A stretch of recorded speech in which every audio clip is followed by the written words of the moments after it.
Hi, good morning, or almost 3 minutes away from good afternoon. It's Christine with Christine Deco. I'm really looking forward to getting my new site up because I think that it will be easier to find my website. Um, but today, I hope everyone's enjoying the weather. Even in New York, we're experiencing. Oh, my teeth is a little long. Sorry. I still have nursing bra, so I need to get this adjusted. But anyhow, um, it is warm, so we're going to be getting outside soon. But I did want to talk about something that I've talked about kind of briefly before. Hey Stokely, I've more so talked about it with different people I consult and different groups that I'm in. But the question of, are you Facebook dependent? And this is more so for my fellow business owners, entrepreneurs, merchants, salespeople, whatever you like to call yourself. Um, and I pose the question because oftentimes, a lot of times, we're so dependent on our Facebook pages, running ads, posts, Facebook Lives, different things like that. I need to mute my computer. Hold on. On all those different avenues. And I really like to stress to people, start an email list if you don't have one. And if you have one, keep building it. Whether you're relying on Instagram, Facebook, Twitter, whatever social media forum it may be, we don't control it. We don't own it. I don't own Facebook. As much as I love doing videos and I love commenting on people's posts and interacting.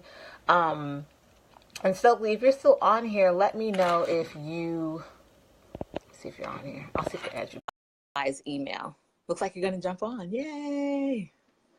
I wasn't necessarily planning on adding anyone, or I would have had my camera flip the other way so that you'd be able to split screen. But while I wait for Stokely to see if he's going to get on, yes, none of us, unless you're Mark Zuckerberg, you do not own Facebook or Instagram or any of these social media platforms that we have. And so the one thing as an owner that, well, not one thing, but a big important piece or thing that you can do to control and kind of own your reach and the people you reach out to. Hey, Stokely. Hey. Do you have, I'm not be putting you on the spot. I would have turned my camera the other way had I planned on joining It's in. all good. It's Since all you were good. here, do you have an email list?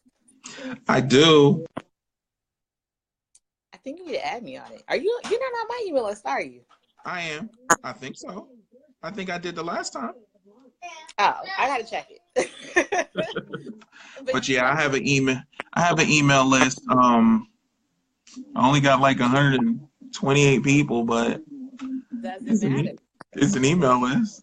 The thing is, of course, to keep growing it. And also, it's when you have an email list, the different ways that you use to market it. If you're having a conversation with someone, if you find yourself chatting with them back and forth, it's just a very quick and casual second to say, hey, you're on my email list. And if they say no, then send them a link or ask them for their email and you go and add them on.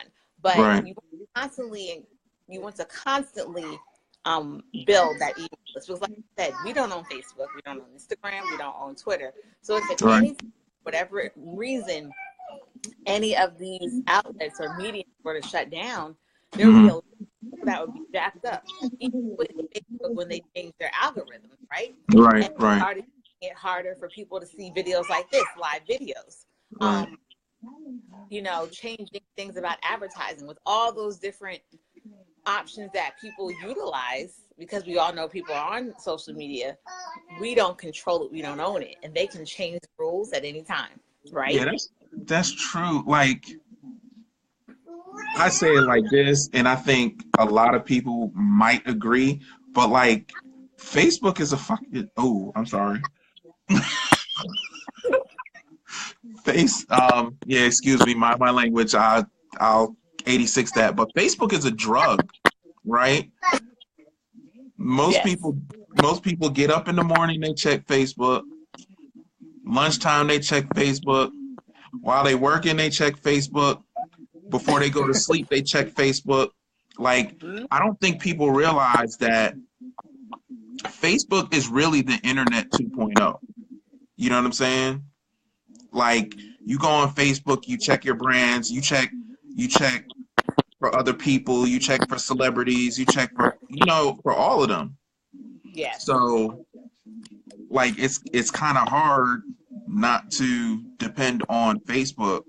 So like I'll be honest, like as far as my email list, I really don't pay attention to it. You need to. I I'm hearing you now. Like you made a valid point as far as especially with Facebook going through all the things that it's going through now as far as privacy and security. You know what I'm saying? You never know. I mean, the government could probably shut them down if they wanted to. In all honesty, Yeah. you know it, and that would throw a lot of people into hysteria because it's like, oh well, now I can't see my friends. Now I can't, function business wise. For All that anybody's stuff. birthday. Right. You know what I'm saying? So it's you. Like I said, you brought up a valid point that I never thought about before because it's Sorry. still. Nah, you're good. It's still just it's something on the internet. Yes, it's something on the internet, and that's why, and especially I think entrepreneurs, small business. I say that more so. You guys tend to get a little bit more. Oftentimes, it is people who I like to call merchants, or virtual franchise owners, network marketers. It's like you really have to, like I said, Facebook is an awesome platform. I posted last night because I've been on Twitter for years, right? And I really don't. I used to, when I did the marketing for Whole Foods, like of course I would tweet out stuff like that. But when it came to is that back? Huh? You had TV on or something? Oh, I felt like I was hearing something. Oh. But when it comes to really growing an audience and marketing, a lot of times I wasn't necessarily that knowledgeable. So I attended a training last night for Twitter, and I'm definitely going to start taking advantage of that. But still, Twitter is still like the last format or last medium where you don't really need money for ads necessarily. Like there's ways to get around it. But like Facebook, now we know when they changed it, it's more of you got to pay to play. You have to pay if you really want your videos to be seen or get a lot of views if you don't already have a big audience. So like I'm saying, when just people really have to think, if I don't own Facebook, if I don't own Instagram, if I don't own Pinterest and these different formats, when people are connecting with me, if I'm not capturing that information and saying, hey, would you like to be on my email list, or finding a way for them to buy in and say, I want to be in communication with you, then if any of these mediums were to shut down, I instantly lose access. And if you lose access, you lose money. Right. That's your business. We thrive off of people buying. So that's my, it's really, and I also say to people, because sometimes people are like, well, I don't have a big list or my list is small. You have a few hundred or 100. There's some people with 3. When I started my email list, it was my husband, my mom, and my other email address. Right. I was still sending emails out. Right. Well, I gotta redirect my thinking in that way because, like I said, I would get stuff and like if I'm sending out like promotions or whatnot, I would use that, but I never really used it. I used it for promotions and communications for things up and coming, not just to drive a conversation. You see what I'm saying? Yeah, I think in our Mercy interval, if you guys are not on my email list, why don't you send me a message with your email and I'll add you to my email list, by the way. Or I can put my link because I do have you can create an opt-in, like an email list for people to put there. So always have like an actual link to your email list as well, so that if someone's interested, quickly send it to them and they can add themselves. But when it comes to your email list, you want to nurture it. And that's why often I'll send emails. There's plenty of emails where I send them out and I'm giving something as far as information, a tip. I'm sharing something. Maybe it was a book I read or a podcast I listened to or something that impacted me and has helped me. And therefore, I want to share it with others. I think we have to get in the practice of, we can't always reach out to people when we want something from them. We need True. to build a relationship and cultivate a relationship. Hi, Shamika. Yeah, like building your tribe, really. Yeah, building your tribe and just building your audience, your following, whatever you want to call it. But it has to be, you have to build that relationship. And one of the cool things about having an email list is that you can send it at any time. If you're someone like me where you always tend to wake up between 3 and 4 in the morning, and that's when you get good ideas. I don't always get up and grab my computer, but there's times I'll grab my phone and I'll just type into it. And then when I wake up, I'll send that out as an email. Right. Because that's when I tend to get, big ideas or that motivation, or I see things very clearly. So there's people who are on my email list that can tell you they've gotten emails from me at 3 o'clock in the morning. Right. And sometimes it's 10 o'clock, sometimes it's 1. But regardless of what your style is, I'm on an email list. I'm on 2 different email lists where I get their emails every morning faithfully, and they're quick and they're short. Sometimes my emails are long, sometimes they're short, but bottom line is when you figure out what your brand is and your style and your messaging and your tone and your language, whether you're starting out with a large audience or a few people, getting in the habit of doing it, of taking the time to write to people and knowing that it doesn't always have to be to sell something, or to pre-sell something or to promote something, but sometimes just to ask. One of the things that, and I'm sharing this, but it's one of the ones I'm thinking about doing, is also just sometimes sending an email and asking people, what do they want? Right. Want more content? Do you want some more book recommendations? Do you want for you and your not to say t-shirt business, but then your clothing brand business, do you guys want tank tops? Do you want hoodies? Do you want sleeveless hoodies? That sounds weird, but you know what I'm saying? Like, right. asking people what it is that they want. You know what I mean? Do they want some more customized stuff? Do you want to have this, customized hats? Want to do a promotion of that? But taking time to also ask people what they want. Right. But I just wanted to get on here and sort of share that. Like I said, when I talk to clients I work with, or just other people who are in business and same businesses that I am, I'm always like, do you have an email list? Because oftentimes people don't. And it's kind of like, well, then how do you reach out to them? Because if the only time you reach out is if you're sending a Facebook message, or you're texting them or calling them, but you don't ever give something to people and pour into people, then in reality, you're a taker. You're always asking for people to give you their money. Not just, obviously they're giving you money, giving to you for something in exchange. But do you want to be the person that's only transactional and not actually connecting with people and pouring into them? Yep. So that was it. That's all I got to say. Hi, Caitlin and Shamika, Marcy. How are you guys doing? This is my friend Stokely that I've known since I was in high school, I think. Yeah. I think I know. At Hopewell Baptist Church. So it's a fellow business owner. So I saw him watching the video, so I wanted to add him in just to get his take. So Stokely, feel free to, if you want, in the comments when we get off. Dane is having a fit. When we get off, say hi, me. Hi. Hold on, because I think great advice. Yes, Savoli. So if you don't have, and another thing, if people need email list providers, I personally use Aweber, and I have a code, because if you're gonna pay for it anyway, I might as well get something off it, right? If you guys want, I can send you Aweber. And then another really good one though is MailChimp. I know MailChimp allows you to start an email list for free. Hold on, I gotta see. I think you. Okay. We're gonna have to end this video. Yes, Dane. Dane has made a poop. Oh, good. I see you just put it in there. That's your website. Can they get on your email list from there? Yes, they can. Okay. All the way down at the bottom. Okay. And you have clothing and a lot of other stuff. I know it's deeper than just. But I'll also put the link for mine. But Yes, Tivoli, and anybody else? Hi, Kimberly, who's hopping on. Oh, it's 12 o'clock. Kimberly, I'm supposed to call you, right? Oops, I need to get up here. I'm supposed to be calling Kimberly. And I see she's on the live.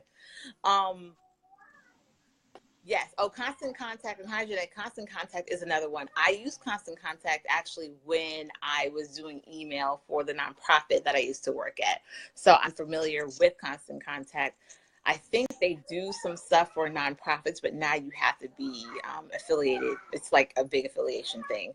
But yes, MailChimp I know does have some free options. But like I said, whether you're just starting out or you already kind of have people that you have a website and you're capturing email addresses, anytime you get a sale, Stokely, that person needs to be on your email list. Right. Right? You Yeah. don't just capture So that's how I got the majority of my email list is from people who opted in after, like during a purchase. Okay. So I guess that's kind of why I only looked at it as something to send out promotions, because the majority of them were from a purchase. But you know, like I said, I'm a newbie to that email list thing. Like I said, it wasn't necessarily a first thought. Well, another thing too, another thing too, while I'm thinking about it, is content.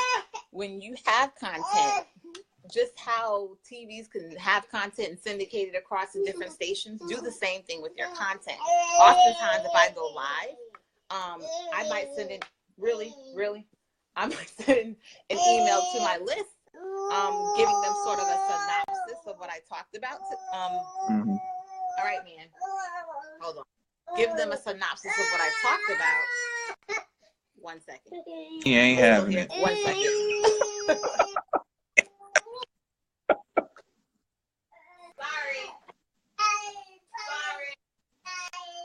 Sorry. Okay. I had to give him a snack. Woo. All right. We're eating some coconut creamies. Dana's a vegetarian like me, by the way.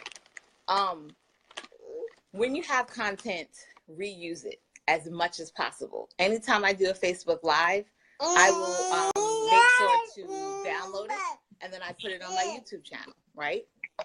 So I'm taking that Facebook Live, I'm downloading it, I'm putting it on my YouTube channel.